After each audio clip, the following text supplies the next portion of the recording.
Good afternoon, everybody. I'm wanting to start the lecture and give a very brief recap for the benefit of people who are joining us today.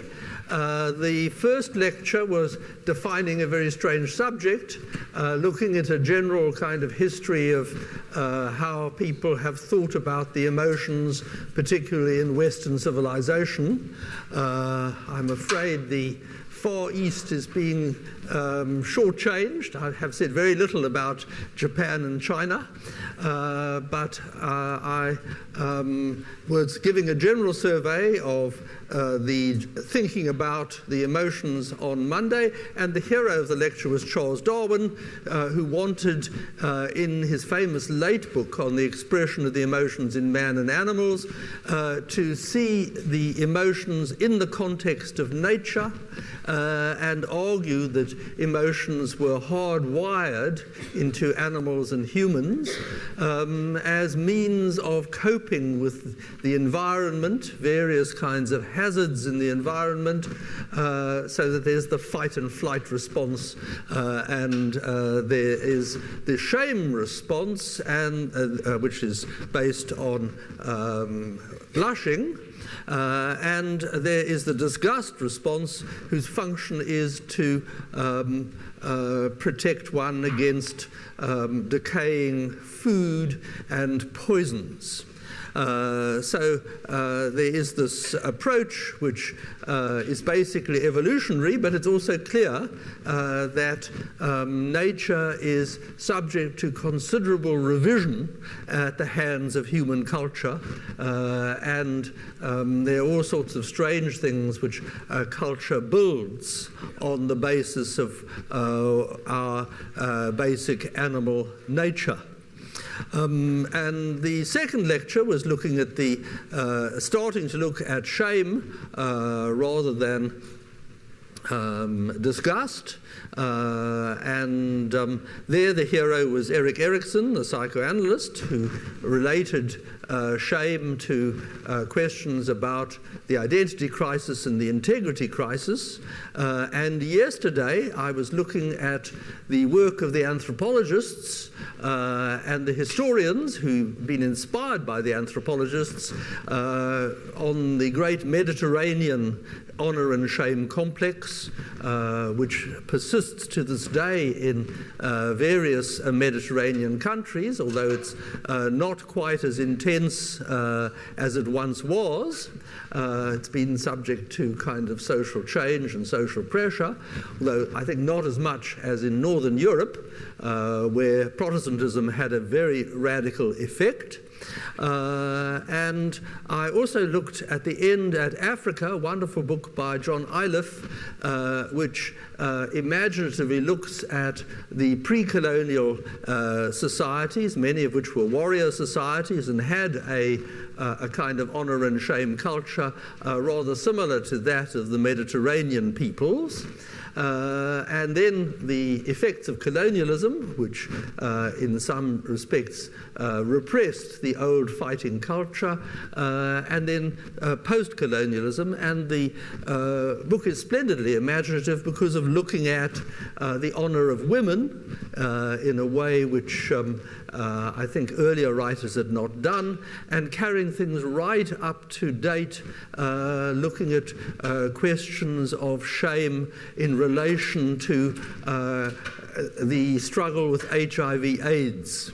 There being, of course, huge levels of shame associated with being HIV positive, and this making it very difficult to combat AIDS in Africa.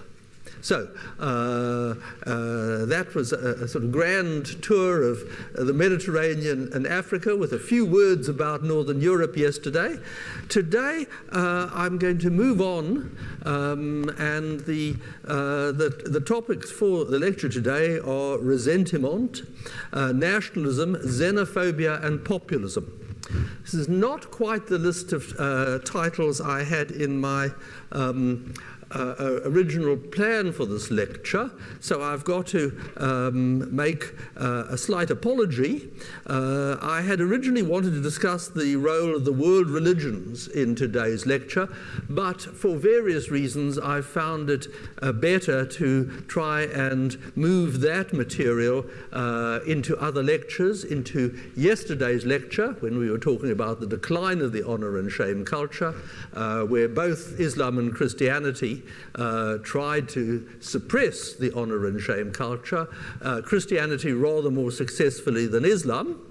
And it's also in tomorrow's lecture when I'm talking about the guilt culture, which was a major development in the early modern period in Europe, particularly in Catholicism. So today I have decided that I'm not going to actually talk so much about the world religions. There are some other exclusions, and these were made early on. I knew I had to exclude the Holocaust and anti-Semitism, partly because the subject is so rich and partly because I've treated it in summer school lectures in other years. My course last year was on anti-Judaism and anti-Semitism. And I've had to make further exclusions. I'm not going to talk about the rage of revolutionary mobs in the French and Russian revolutions, or about lynch mobs in the Old South, and other forms of hatred directed against the other. This is partly in order to keep the subject manageable, and also because I'm trying to focus narrowly on the phenomena associated with the emotion of shame. Shame is, in some sense, the most mysterious of the emotions. It's easy to understand fear, and I think it probably isn't too difficult to understand rage, but shame, that peculiar self-consciousness in the presence of other people, does require careful handling and elaborate handling, and there is interesting material about it. And it is related to all these other important social phenomena like xenophobia and chauvinism, which I'm going to talk about today. And I wanted to say a few words about the current new horror, which is populism. I thought, just to be topical, I must say something about populism, although that also is a very broad subject and will take us beyond talking about shame. There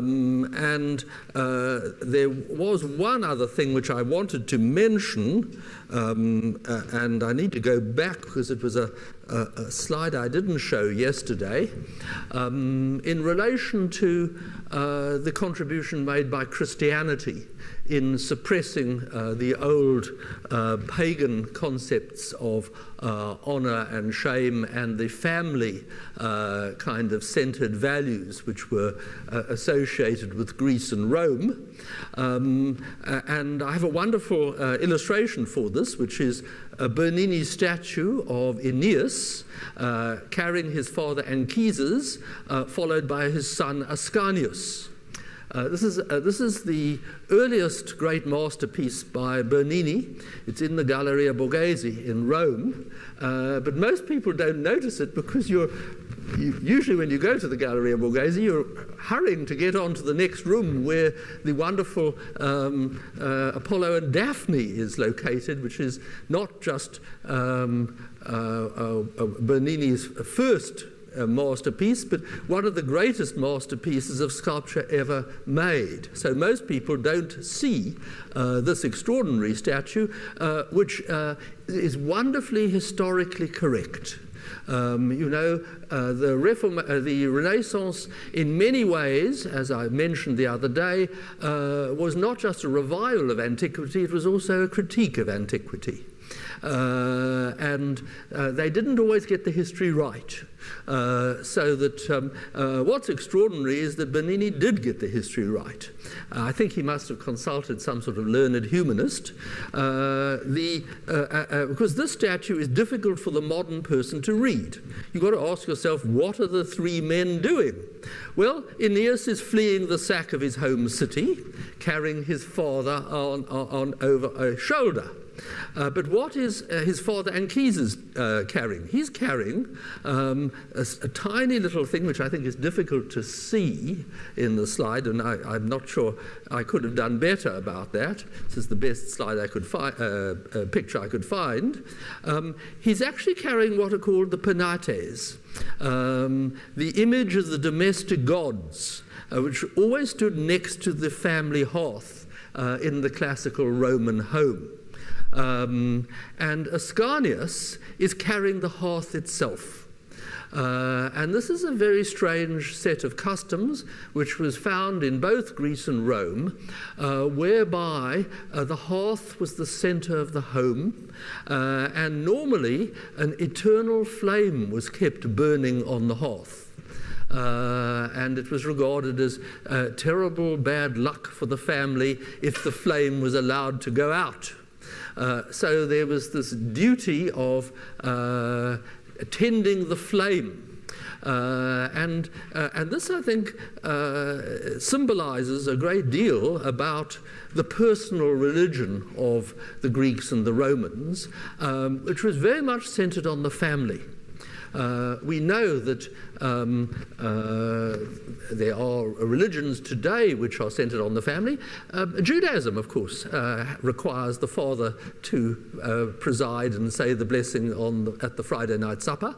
But the role of the Jewish father is much reduced in comparison with the Roman paterfamilias, because the paterfamilias in ancient Rome had the power of life and death over his wife, his children, and his slaves.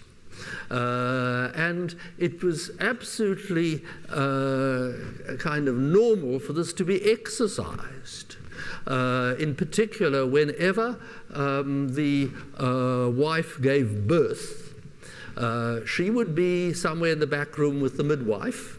And when the child was finally out, the midwife would bring the child to the father, waiting impatiently in the front room, and he would inspect the child to see if it was healthy and if he wanted to recognize it as his own. And if he did, he would hold it up. But if he didn't, he would drop it. And it would then be taken out and thrown into the gutter. So that you have this terrific kind of wastage of children in ancient Rome, with the father exercising his power of life and death over the child.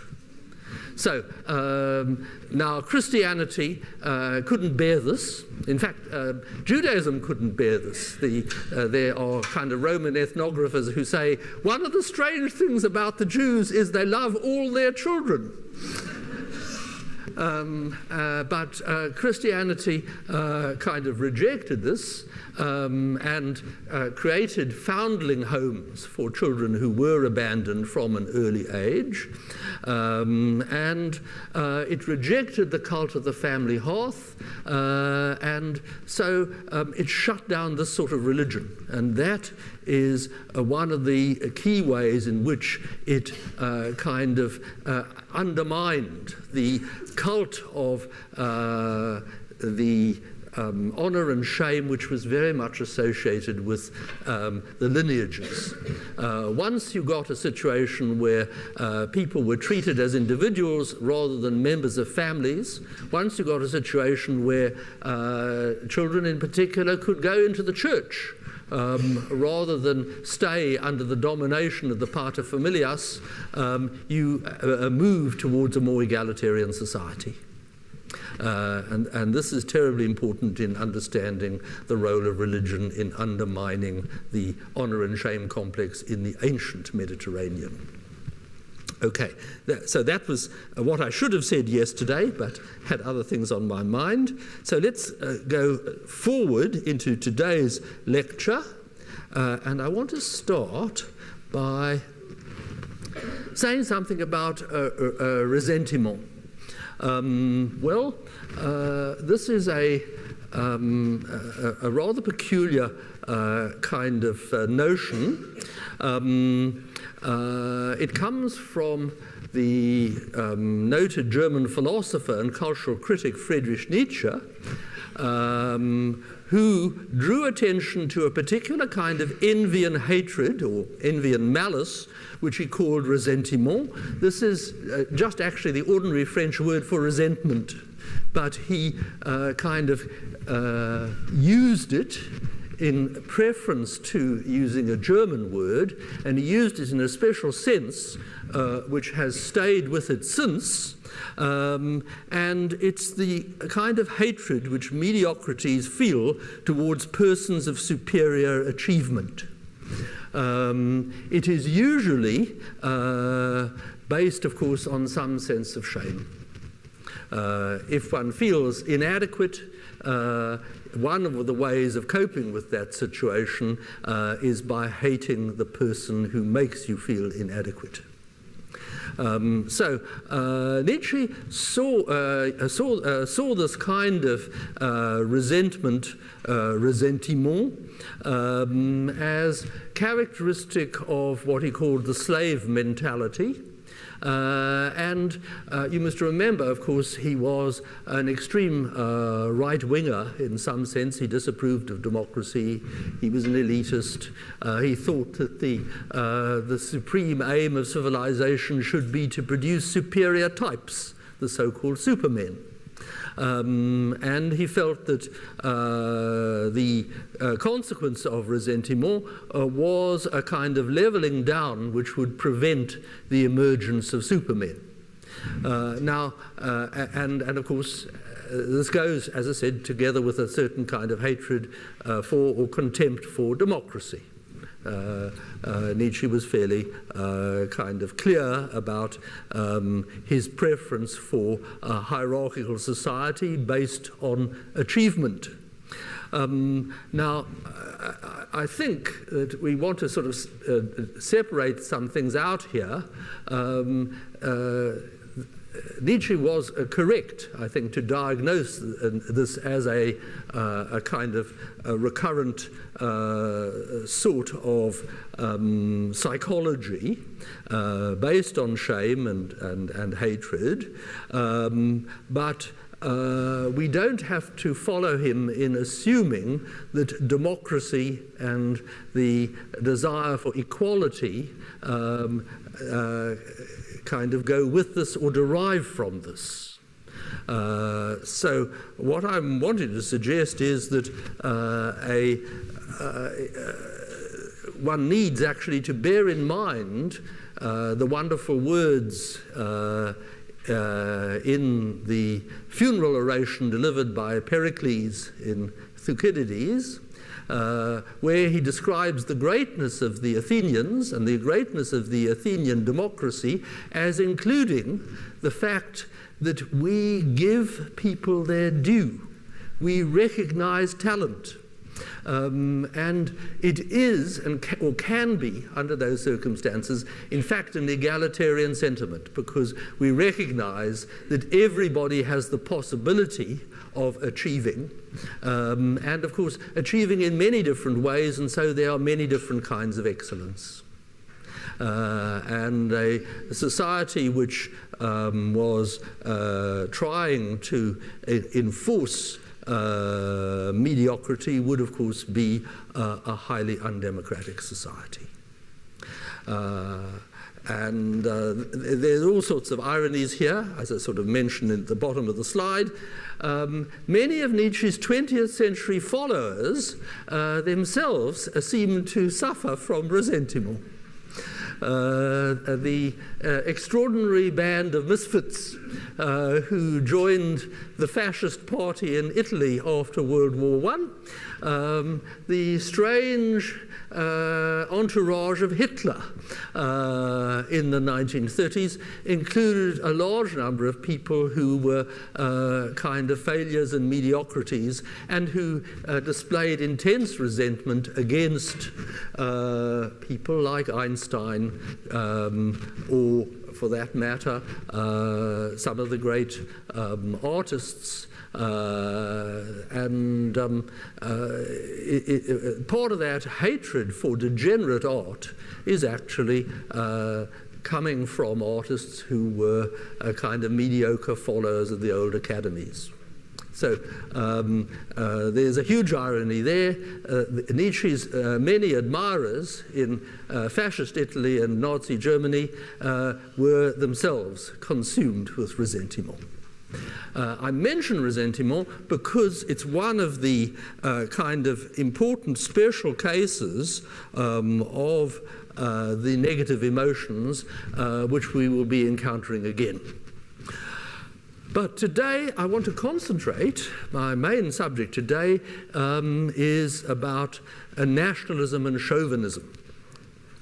By far the most powerful shame-based force during the last 2 centuries in world history has been nationalism, which has often been based on the sense of national humiliation.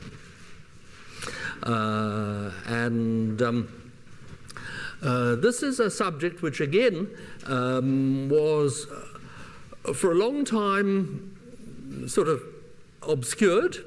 There was a whole lot of idealism in the early 20th century among people who thought that cosmopolitanism was the right way to go. So we had idealistic supporters of the League of Nations who thought that nationalism was something disgraceful, and the less you talked about it, the better.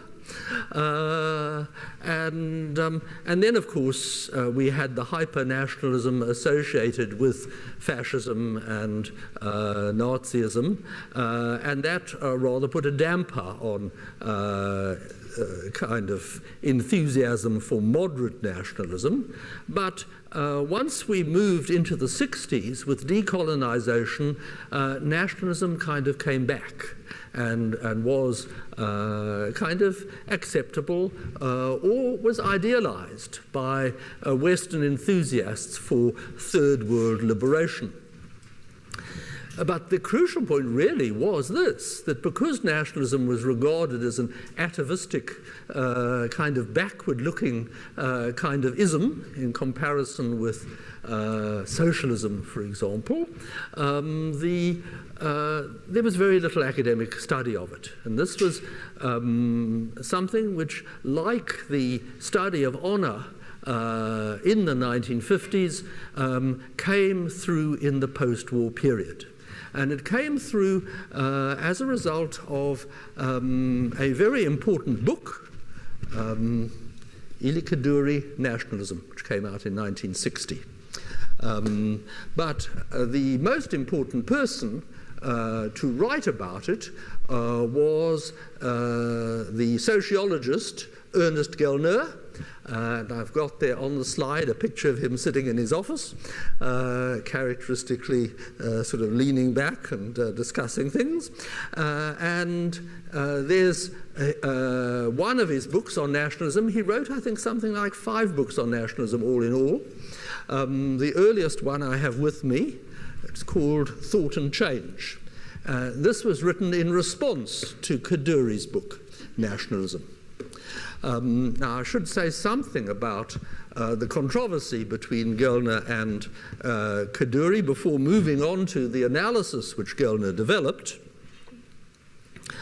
And the opening paragraph of Kaduri's book is famous because of its kind of skepticism towards something which was many people regarded as so much a part of the furniture of the world that it didn't need discussion. He says, nationalism is a doctrine invented in Europe at the beginning of the 19th century. It pretends to supply a criterion for the determination of the unit of population proper to enjoy a government exclusively its own. for the legitimate exercise of power in the state, and for the right organization of the society of states. Briefly, the doctrine holds that humanity is naturally divided into nations, that nations are known by certain characteristics which can be definitely ascertained, and that the only legitimate type of government is national self-government. Not the least triumph of this doctrine is that such propositions have been accepted and are thought to be self-evident, that so much so that the very word nation has been endowed by nationalism with a meaning and a resonance which, until the end of the 18th century, it was far from having. These ideas have become firmly naturalized in the political rhetoric of the West, which has taken over for the use of the whole world. But what now seems natural once was unfamiliar, needing argument, persuasion, evidence of many kinds. What seems simple and transparent is really obscure and contrived, the outcome of circumstances now forgotten and preoccupations now academic. The crucial point to make, really, I guess, is that until the end of the 18th century, one had the bulk of the governments of the world being carried out by kings and princes and bishops and similar people who in many cases spoke a language or practiced a religion or had a culture quite different from the people they ruled over.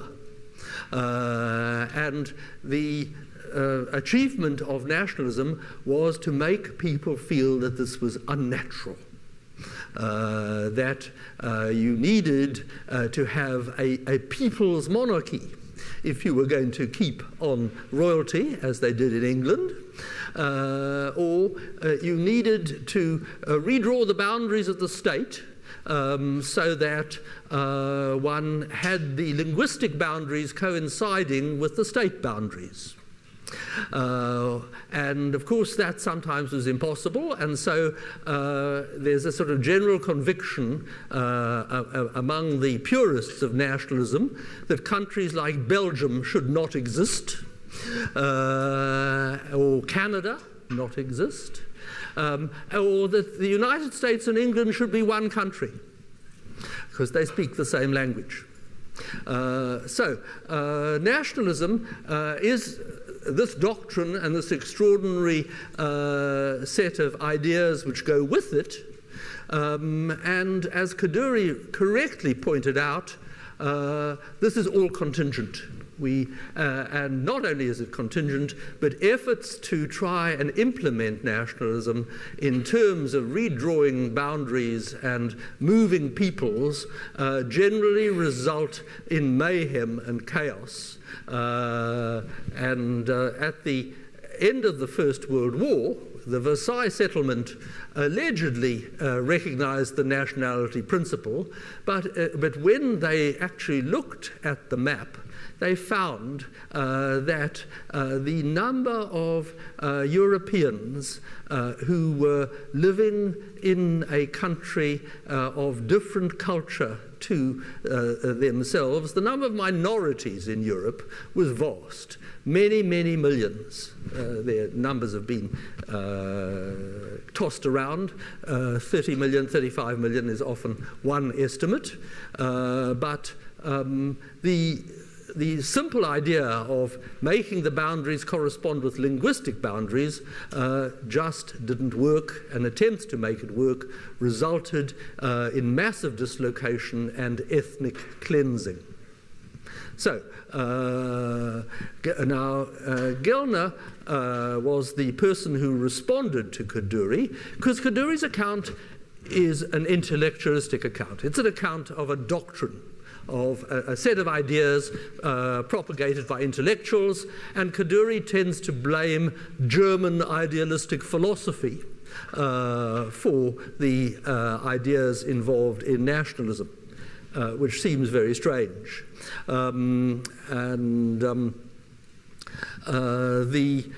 I should say a little bit more about Kaduri, whom I knew. He came out to South Africa on 2 occasions, and I got him to autograph my copy of his book. And he was a remarkable man. He was a Baghdadi Jew. He'd come from that extraordinary community which was destroyed in the 1950s by the takeover of Iraq, ultimately by Saddam Hussein, but there was a predecessor whose name I've forgotten. He had suffered personally at the hand of the nationalists, and he was anything but complacent on the subject of nationalism, whereas Ernest Gellner had been somewhat complacent before he was jolted by Kaduri's book. And he subsequently said it was like the famous remark made by Immanuel Kant that it had required David Hume to awake him from his dogmatic slumbers. So Gellner thought that he had experienced dogmatic slumbers until he was jolted by Kaduri.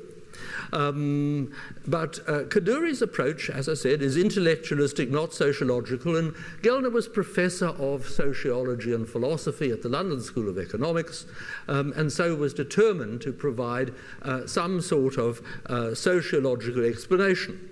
And the first treatment in the book Thought and Change is kind of remarkable.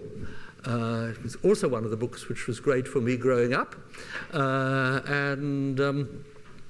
It interprets nationalism as being the artificial creation of certain elites, usually certain bourgeois elites, who try to cobble together a state for purposes of industrial development. This may sound a little strange, but Gellner was a Jew from Prague, and that had actually been the history of the Czech state, that the Czech nationalists in the 19th century had been very concerned to build up industry and to recruit the peasants to come and work in the factories. And under those circumstances, it was necessary that the peasants should be able to read instructions in the handbook and follow the demands of the bosses, and so language was an important kind of issue for industrialization. So his argument in Thought and Change was that nationalism was a kind of artificial modern creation. There was nothing automatic about what happened when you made the transition from feudalism, the feudal society being characteristically one where the aristocracy spoke a different language from the peasants. But it was important for purposes of industrial development that people should be on the same page, and therefore culture was used as a method for mobilizing the masses. Now, various people criticized this account, and it's very interesting to see how the theory evolves over a number of books. And in the final treatment, these kind of modernizing, mobilizing elites are still there, but a much more important role is played by the psychology of nationalism, which is often the psychology of national humiliation. In the final treatment, Gellner moved away from laying emphasis on the bourgeois elites who were trying to create an industrial society to lay emphasis on the masses and their sense of humiliation at the hands of alien rulers. And he has these very nice little stories which he tells, again, I think some of them based on the accounts of people he spoke to when he was growing up in the Czech lands before World War II, where people would have to wait in line in a bureaucratic office and would eventually reach the front of the queue, only to find that the bureaucrats did not even speak the local language. So there are these kind of examples of humiliation. And again, this is a sociological explanation, not just a question of individual psychology. So these have got to be stories which apply broadly in many, many situations to many, many people, and you've got to allow for individual variation. And he has a number of these stories, all of them stressing the fact that nationalism was not just about state building on the part of an elite. It was also about the sufferings and the humiliations of ordinary people, either faced with a traditional society, a feudal society which was collapsing, or a modern society which was being mobilized, as modern societies are apt to be, through processes of legal development and bureaucratization. So these are the kind of issues which he concentrated on in his final treatment. And when you look at it this way, it is absolutely clear that nationalism can be deeply dysfunctional, because you can have people's bitterness, suffering, resentment, ressentiment being mobilized in this situation, and being mobilized against foreigners.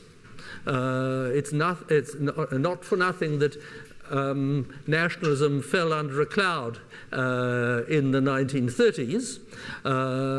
Nationalism very often was chauvinism, very often was associated with xenophobia and hatred of foreigners.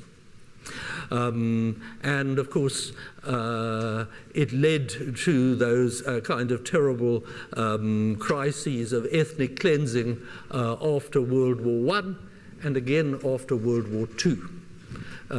We have tended to forget about the tremendous number of Germans who were expelled from Eastern Europe at the end of World War II.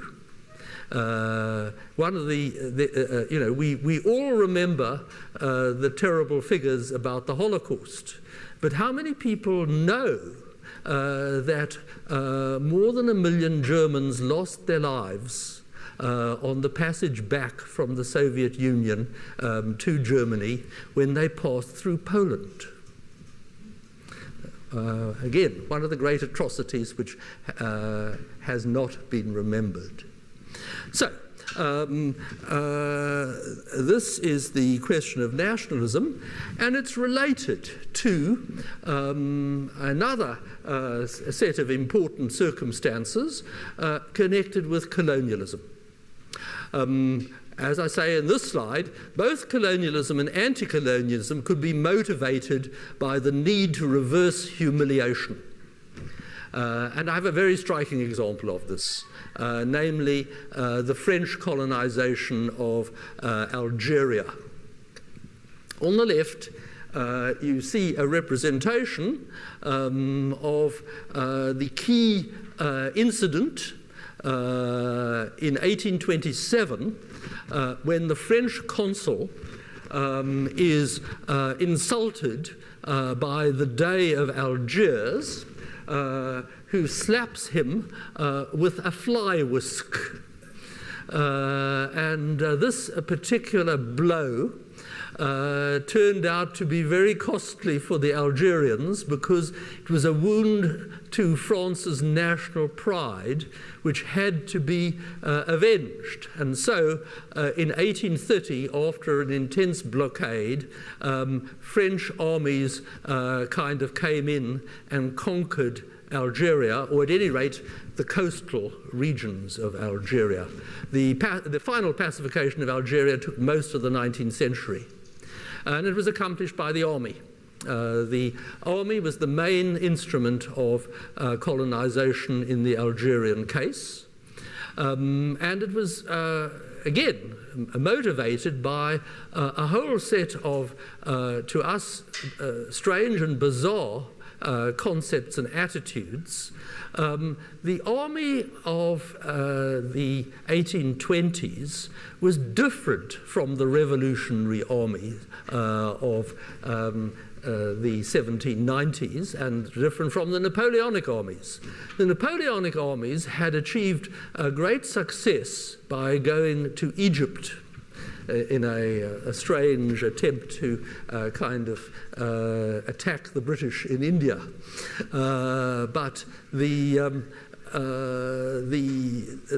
So the royalist armies after the Restoration had the feeling that they were inferior because they hadn't had success against a Middle Eastern people the way Napoleon had had. So again, we have this ressentiment, the feeling of inferiority, which needs to be avenged.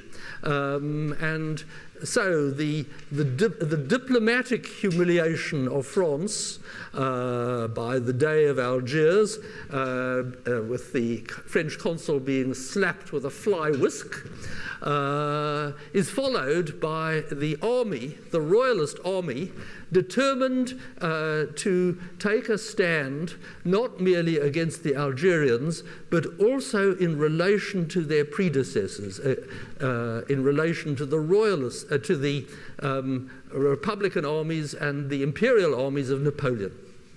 And the resistance put up by the Algerians through the 19th century is repeatedly met with efforts at pacification by the army. The governors of Algeria again and again are military men. Absolutely extraordinarily horrible story. In some sense, you can say this is feudalism. You can say this is feudal concepts of honor, which were driving the army in its colonization of Algeria. And then, of course, after 1870, we start having the coming of settlers, including, of course, the people who were exiled as a result of the Paris Commune uprising in the middle of the Franco-Prussian War. And the colonists, of course, wanted to seize the best land, and so there's a whole other story about the mistreatment of the Algerians by the French. However, one also, on the other side of the balance, needs to say that some of the things the French introduced were good, and there was some loyalty. There were people who continued to support the French right the way through till the bitter end, even though they were Muslims and native Algerians. But in the 1950s, in that world where the post-war situation of colonialism is being questioned, the Indonesians rising against the Dutch, all these people in what came to be called the Third World, the Bandung Conference, which saw India and Russia getting together to try and organize an anti-Western or an anti-colonial bloc. The Algerians saw their chance, and of course there was this terrific anti-colonial uprising. Again, one of the most terrible wars under modern conditions. A horrible picture there I show you on the right with tanks in Algeria, and I had a choice of horrors to show you here. I, in the end, decided against showing you French soldiers marching around with human heads hanging from their hands and belts. But it was an incredibly bitter war, not least, of course, because it ended up as a war between the French and the French. with de Gaulle wanting to kind of free Algeria, but the army who regarded Algeria as their own special fief, determined to stay on and to resist, even if it meant engaging in terrorism of their own towards de Gaulle and towards the inhabitants of mainland France who supported de Gaulle. Terrible, terrible business. And during that period, and this, of course, is why I want to mention anti-colonialism as sometimes being motivated by shame. By far and away, the most powerful recruiting slogans for the FLN, the National Liberation Movement in Algeria, were slogans about France having raped the honor of Algeria, about depriving Algerian men of their manhood, of it being important for Algerians to stand up and not live a life on their knees. So the rhetoric is certainly very strongly motivated by shame. So that's the reason why colonialism and anti-colonialism are here. And of course, it's an anti-colonial nationalist movement.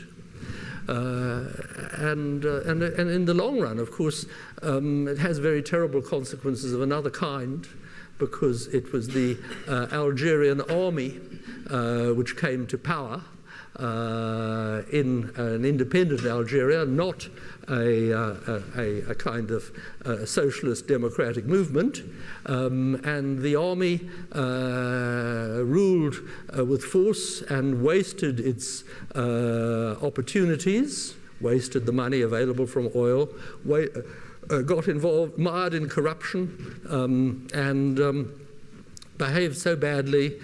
They had a brief kind of, what's the word I'm looking for, flirtation with Thatcherism and neoliberalism, but that just made the indignation of the mullahs, the Muslim fundamentalists, even greater. The thought that there were these luxury shopping complexes which ordinary Algerians could not enter was a major recruitment slogan for the FIS, the Algerian fundamentalist movement. So the history of Algeria from start to finish, from 1827 down to today, is a history of one disaster, one massacre, one terrible humiliation after another. So that is my take on colonialism and anti-colonialism. But we're not finished with the supping on horrors. I also want to mention in this context xenophobic violence. And this is something which we have seen also in South Africa in recent years. Hatred of foreigners. It's all over the world, and in fact, again, interesting questions about why it declined in Europe when it declined. You'll find that Shakespeare was concerned with anti-French violence. His landlord was a Frenchman living in the East End of London, so there was hatred of foreigners among the English, but gradually that changed, and again there seems to be some sort of process involved. As you get commercial development, people become more tolerant and more ready to engage with foreigners. So both England and Holland were early pioneers of tolerance and early pioneers of capitalism. But we've seen xenophobic violence break out in our own country, and the best analysis is due to the German sociologist Heribert Adam, who's now a Canadian citizen, and his wife Kogila Moodley. And again, I'm afraid I probably ought to have one of those frank confessions and say they are both friends of mine. And their book, Imagined Liberation, is one of the best analyses, if not the best analysis, of the subject of xenophobic violence. It's based on interviews to assess attitudes to foreigners in 3 countries, Canada, Germany, and South Africa. At the launch of the book, there you see Heribert on the left and Kogila in the middle, and the poet Brayton Breitenbach, who did the launch in my slide on the left. Well, it's a splendid book, not least because of its bucking the trend.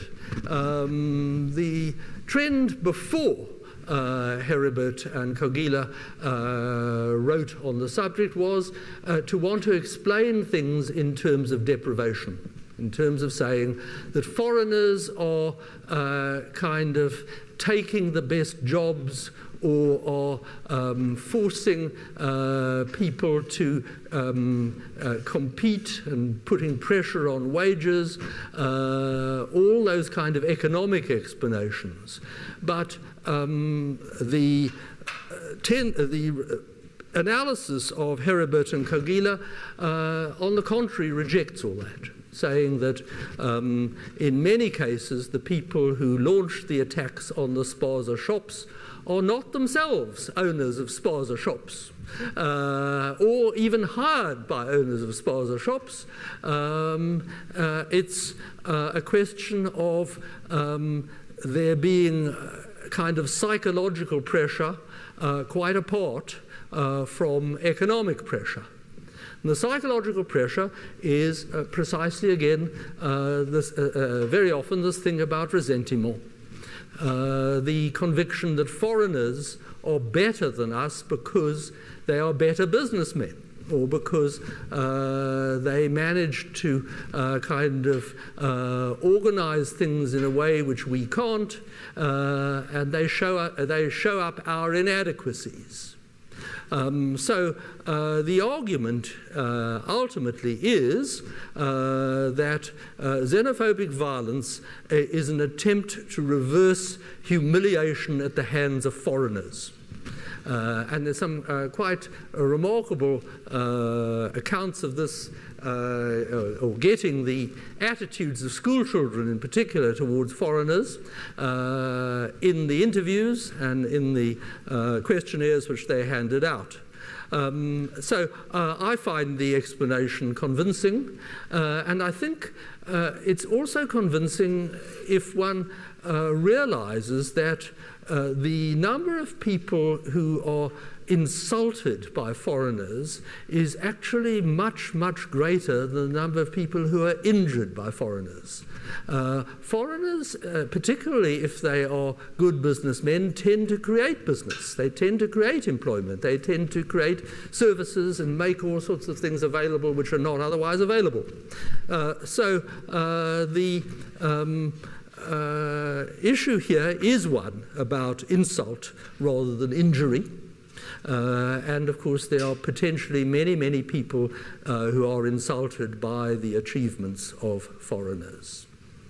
There's also a marvelous, I should mention in passing, fieldwork done by Johnny Steinberg, who goes round interviewing people and hears about, gets stories from the Somali traders, how these township youth come into the shop and kind of ask for one impossible thing after another, or ask for possible things but turn them down every time, just in order to annoy and humiliate the trader. So I find this kind of analysis very impressive and important. and I have used it myself on a number of occasions when trying to analyze campus violence. So, this is xenophobia. But the lecture would not be complete without mentioning populism.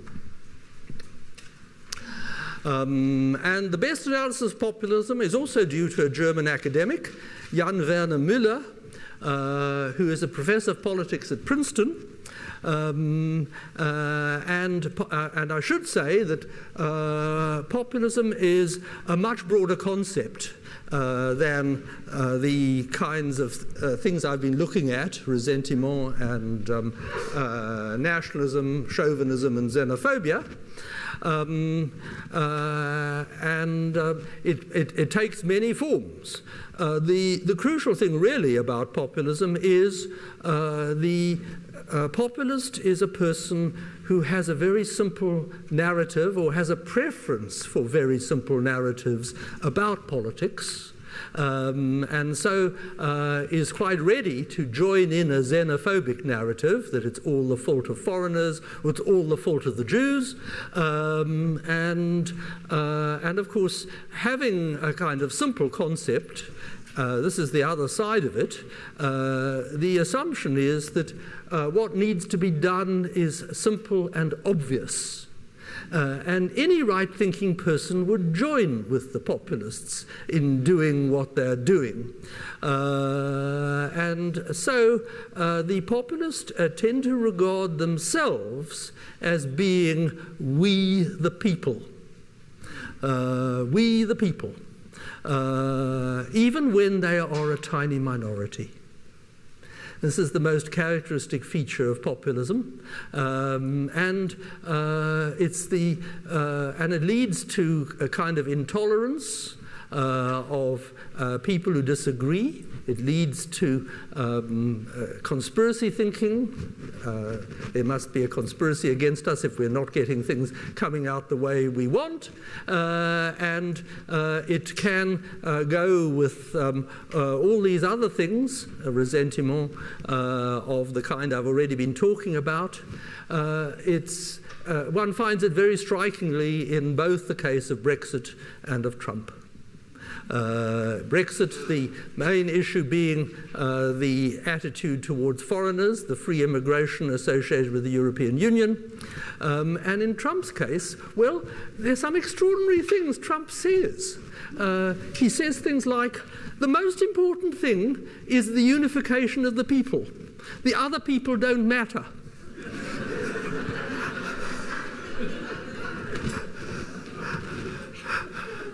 And that is one of the most sort of classic populist remarks I know.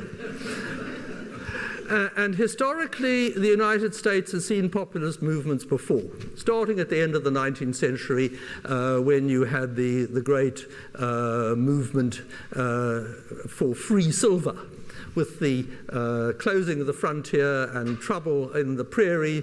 A whole lot of people in Nevada got it into their head that the real reason for the troubles in the American economy was the fact that America had moved away from a silver standard to a gold standard, and that the crucial thing was to have free silver. So we have William Jennings Bryan running for President of the United States on the populist ticket.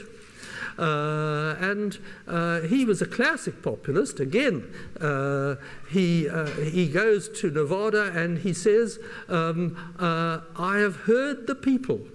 They are for free silver. Therefore, I am for free silver. And I will look up the arguments for it when I get back to my office. So, this is what populism is all about, but it often includes the kind of issues which I've been talking about, that is ressentiment, hatred of foreigners, anti-Semitism, all these other kind of things. There's a great variety of populists, but if they're going to achieve power, they have to come in a coalition. and different brands of populism will unite and exist side by side. So that, I think, is what we are seeing with the Trump phenomenon. And there are some classic things, not just about uniting the people, but Trump wanting to deal with the flag burners. An issue which goes right the way back to the protests against the Vietnam War. But flag burning was an assault on the honor of ordinary Americans. And so should be punished even now when people are not burning American flags.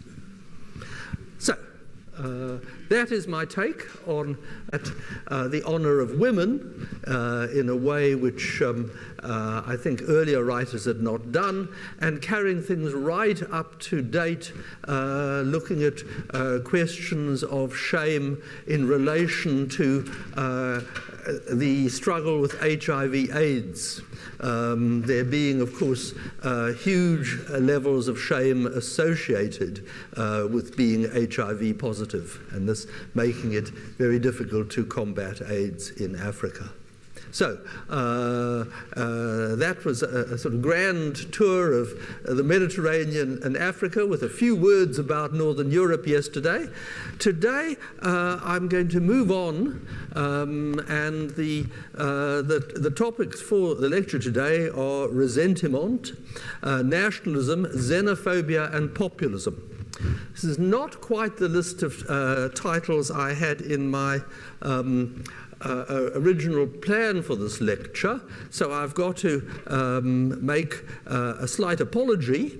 I had originally wanted to discuss the role of the world religions in today's lecture, but for various reasons I found it better to try and move that material into other lectures, into yesterday's lecture when we were talking about the decline of the honor and shame culture, where both Islam and Christianity tried to suppress the honor and shame culture, Christianity rather more successfully than Islam.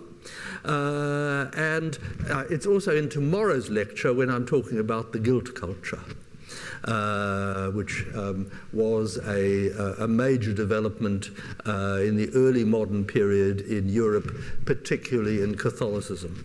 Vision at the hands of human culture, and there are all sorts of strange things which culture builds on the basis of our basic animal nature.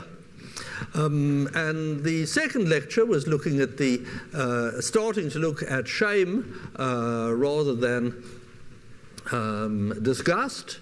There the hero was Erik Erikson, the psychoanalyst, who related shame to questions about the identity crisis and the integrity crisis. And yesterday I was looking at the work of the anthropologists and the historians who've been inspired by the anthropologists on the great Mediterranean honor and shame complex, which persists to this day in various Mediterranean countries, although it's not quite as intense as it once was. It's been subject to kind of social change and social pressure, although I think not as much as in Northern Europe, where Protestantism had a very radical effect. And I also looked at the end at Africa, a wonderful book by John Iliff, which imaginatively looks at the pre-colonial societies, many of which were warrior societies and had a kind of honor and shame culture rather similar to that of the Mediterranean peoples. And then the effects of colonialism, which in some respects repressed the old fighting culture, and then post-colonialism. And the book is splendidly imaginative because of looking at and talking about shame. And there was one other thing which I wanted to mention, and I need to go back because it was a slide I didn't show yesterday, in relation to the contribution made by Christianity in suppressing the old pagan concepts of honor and shame and the family kind of centered values which were associated with Greece and Rome. And I have a wonderful illustration for this, which is a Bernini statue of Aeneas carrying his father Anchises, followed by his son Ascanius. This is the earliest great masterpiece by Bernini. It's in the Galleria Borghese in Rome, but most people don't notice it because usually when you go to the Galleria Borghese, you're hurrying to get on to the next room where the wonderful Apollo and Daphne is located, which is not just Bernini's first masterpiece, but one of the greatest masterpieces of sculpture ever made. So most people don't see this extraordinary statue, which is wonderfully historically correct. The Renaissance, in many ways, as I mentioned the other day, was not just a revival of antiquity, it was also a critique of antiquity. And they didn't always get the history right. So that what's extraordinary is that Bernini did get the history right. I think he must have consulted some sort of learned humanist. So today I have decided that I'm not going to actually talk so much about the world religions. There's some other exclusions, and these were made early on. I knew I had to exclude the Holocaust and anti-Semitism, partly because the subject is so rich and partly because I've treated it in summer school lectures in other years. My course last year was on anti-Judaism and anti-Semitism. And I've had to make further exclusions. I'm not going to talk about the rage of revolutionary mobs in the French and Russian revolutions, or about lynch mobs in the Old South, and other forms of hatred directed against the other. This is partly in order to keep the subject manageable, and also because I'm trying to focus narrowly on the phenomena associated with the emotion of shame. Shame is, in some sense, the most mysterious of the emotions. It's easy to understand fear, and I think it probably isn't too difficult to understand rage, but shame, that peculiar self-consciousness in the presence of other people, does require careful handling and elaborate handling, and there is interesting material about it. And it is related to all these other important social phenomena like xenophobia and chauvinism, which I'm going to talk about today. And I wanted to say a few words about the current new horror, which is populism. I thought, just to be topical, I must say something about populism, although that also is a very broad subject and will take us beyond. Good afternoon, everybody. I'm wanting to start the lecture and give a very brief recap for the benefit of people who are joining us today. The first lecture was defining a very strange subject, looking at a general kind of history of how people have thought about the emotions, particularly in Western civilization.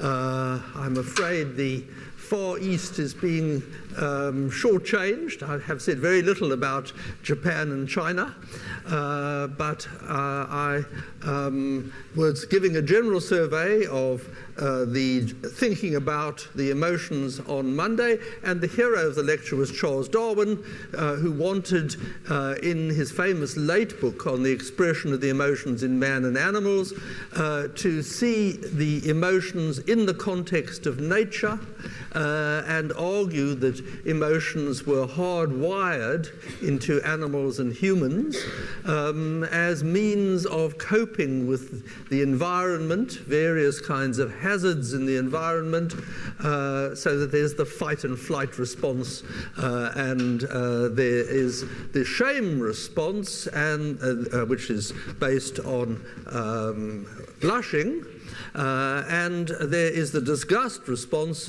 whose function is to protect one against decaying food and poisons. So there is this approach which is basically evolutionary, but it's also clear that nature is subject to considerable review